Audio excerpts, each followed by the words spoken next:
आयुष्यातलं पैशाचं पाठबळ हे आवश्यकच आहे.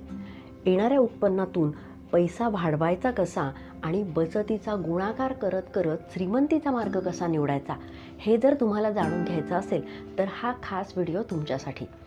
नमस्कार, मी स्मिता. नॉलेज कट्टामध्ये आपलं खूप स्वागत. जगण्यासाठी पैसा लागतोच, पण मिळालेला पैसा टिकवायचा कसा, तो वाढवायचा कसा आणि तो योग्य ठिकाणी कसा गुंतवायचा हे ज्याला कळतं त्याला पैशाचं गणित उत्तम जमतं आणि ती व्यक्ती समृद्ध आयुष्य जगू शकते.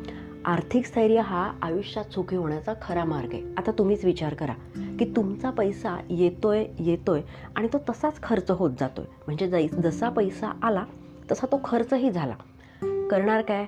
महागाई पण वाढली आहे आणि बचतीसाठी पैसेच राहत नाहीत. पण इथं एक सूत्र जर तुम्ही समजून घेतलं तर तुमचे खूपसे प्रश्न सुटतील.